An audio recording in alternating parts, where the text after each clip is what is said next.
We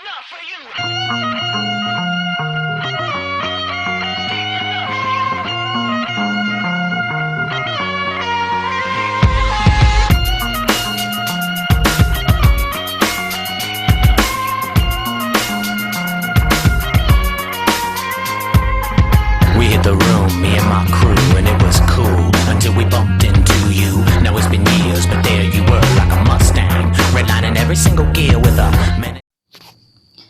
Landasan pengembangan kurikulum.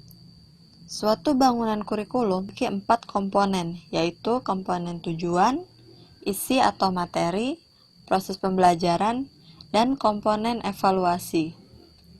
Maka, agar setiap komponen bisa menjalankan fungsinya secara tepat dan bersinergi, diperlukan sejumlah landasan yang menjadi penopang kurikulum itu sendiri, yaitu landasan filosofis sebagai landasan utama, masyarakat dan kebudayaan, individu atau peserta didik, dan teori-teori belajar psikologis. Landasan filosofis. Dalam pengembangan kurikulum, landasan filosofis ialah pentingnya rumusan yang didapatkan dari hasil berpikir secara mendalam, analisis, logis, sistematis dalam merencanakan, melaksanakan, membina dan mengembangkan kurikulum, baik dalam bentuk kurikulum sebagai rencana tertulis, terlebih kurikulum dalam bentuk pelaksanaan di sekolah.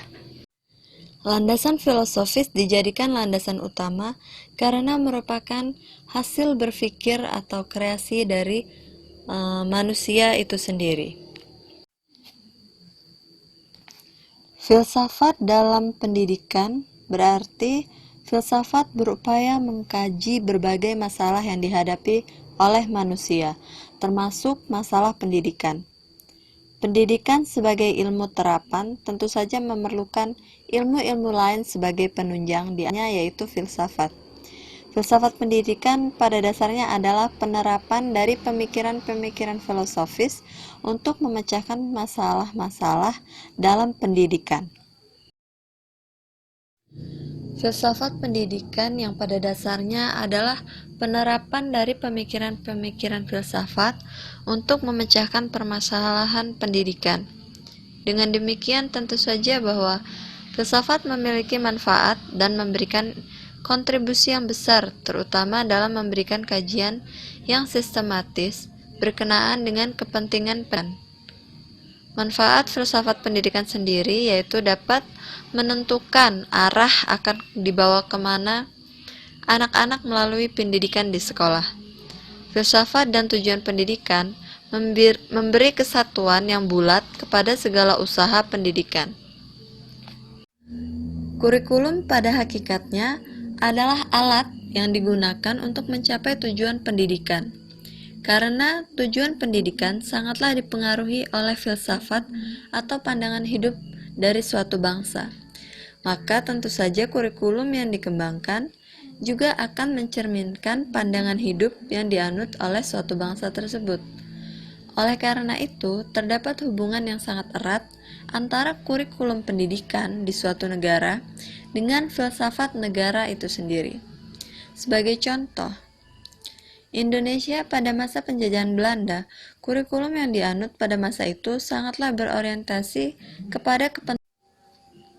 Kurikulum tidak bersifat statis, melainkan senantiasa memerlukan pengembangan, pembaharuan, dan penyempurnaan disesuaikan dengan kebutuhan dan tuntutan dan perkembangan zaman yang senantiasa cepat berubah. Jadi, kurikulum itu fleksibel mengikuti era atau zaman yang ada.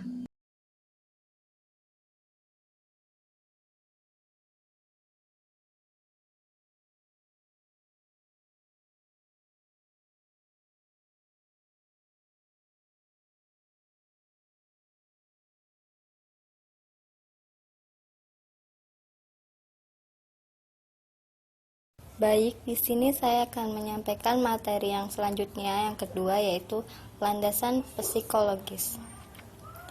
Penerapan landasan psikologi dalam pengembangan kurikulum tiada lain agar upaya pendidikan yang dilakukan dapat menyesuaikan dari segi materi atau bahan yang harus disampaikan. penyesuaian dari segi proses penyampaian atau pembelajarannya, dan penyesuaian dari unsur-unsur upaya pendidikan lainnya. Yang pertama, perkembangan peserta didik dan kurikulum. Anak sejak lahir sudah memperlihatkan keunikan-keunikan, seperti pernyataan dirinya dalam bentuk tangisan atau gerakan-gerakan tertentu. Hal ini memberikan gambaran bahwa sebenarnya sejak lahir anak telah memiliki potensi untuk berkembang. Bagi aliran yang sangat percaya dengan kondisi tersebut, sering menganggap anak sebagai orang dewasa dalam bentuk kecil.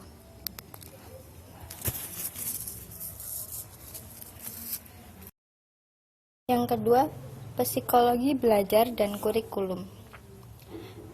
Psikologi belajar merupakan suatu cabang bagaimana individu belajar. Belajar bisa diartikan sebagai perubahan perilaku yang terjadi melalui pengalaman. Segala perubahan berperilaku, baik yang berbentuk kognitif, afektif, maupun psikomotor, dan terjadi karena proses pengalaman dalam dikategorikan sebagai perilaku belajar. Perubahan-perubahan perilaku yang terjadi secara insting atau terjadi karena kematangan atau perilaku yang terjadi secara kebetulan tidak termasuk belajar. Mengetahui tentang psikologi atau teori belajar merupakan bekal bagi para guru dalam tugas pokoknya, yaitu pembelajaran anak.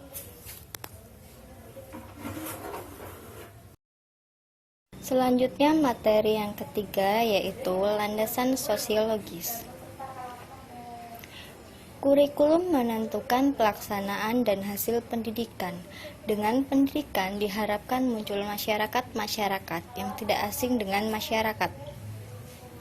Dengan pendidikan diharapkan lahir manusia-manusia yang bermutu, mengerti, dan mampu membangun masyarakat. Oleh sebab itu, tujuan, isi, maupun proses pendidikan harus disesuaikan dengan kondisi, karakteristik, kekayaan, dan perkembangan masyarakat. Landasan sosiologis menyangkut kekuatan-kekuatan sosial di masyarakat.